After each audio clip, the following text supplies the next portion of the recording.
ராமநாதபுரம் மாவட்டம் எஸ்பி அலுவலகம் முன்பு வைக்கப்பட்டிருந்த குடிநீர் தொட்டியில் பள்ளி கிடந்ததால் பொதுமக்கள் அதிர்ச்சி அடைந்துள்ளனர். இதுகுறித்தான கூடுதல் விவரங்களோடு இணைக்கிறார் நமது செய்தியாளர் சுரேஷ். வணக்கம் சுரேஷ், கூடுதல் விவரங்களை வழங்கலாம். நிச்சயம். ராமநாதபுரம் மாவட்டம் காவல்துறை கண்காணிப்பாளர் அலுவலகம் முன்பு வைக்கப்பட்டிருந்த குடிநீர் தொட்டியில் பள்ளி விழுந்து கிடந்ததாய் கண்டு அதிர்ச்சி அடைந்த பொதுமக்கள் கொடுத்த தகவலின் அடிப்படையில் பள்ளி விழுந்த தண்ணீரை சுத்தம் செய்துவிட்டு புதிய தண்ணீரை நிரப்பப்பட்டது. ராமநாதபுரம் அரணக்காத்தான் பகுதியில் உள்ள மாவட்ட ஆட்சியர் வளாகத்தில் மாவட்ட அலுவலக கண்காணிப்பாளர் அலுவலகம் அமைந்துள்ளது.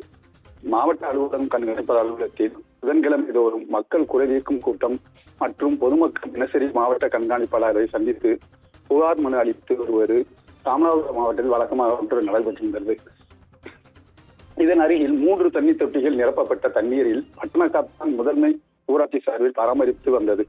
இந்த நிலையில் காவல்துறை கண்காணிப்பு அலுவலகம் முன்பு தண்ணீர் தொட்டியில் தண்ணீர் குடிக்க வந்த ஒருவர் தண்ணீர் துர்நாற்றம் வீசுவதை அறிந்து தொட்டியின் மேல் ஏறி பார்த்த பொழுது தொட்டிக்குள் பள்ளி இறந்து கிடந்துள்ளது. இதை தொடர்ந்து இறந்து கிடந்த பள்ளியை பார்த்து அதிர்ச்சி அடைந்த அந்த அவர் காவல்துறை கண்காணிப்பு அலுவலக வரவேற்பாளர் அறையில் உள்ள காவலருக்கு தகவல் தெரிவித்து அடிப்படையில் தொட்டியில் பொருத்தப்பட்ட குழாய்கள் 3 திறந்து வைக்கப்பட்டு தண்ணீர் வெளியேற்றப்பட்டது. இதனை அடுத்து பட்டணக்காத்தான் ஊராட்சி ஊழியர்கள் நேரடியாக வந்து அதனை சுத்தம் செய்து புதிய தண்ணீர் நிரப்பினர். பொதுமக்கள் பயன்பாட்டிற்கு வைக்கப்பட்டிருந்த குடிநீர் தொட்டியில் மேலே உள்ள மூடி சரியாக மூடாததால் தண்ணீர் தொட்டியில் பள்ளி விழுந்ததாக அலுவலர்கள் தெரிவித்து வந்துள்ளனர். ரவீனா,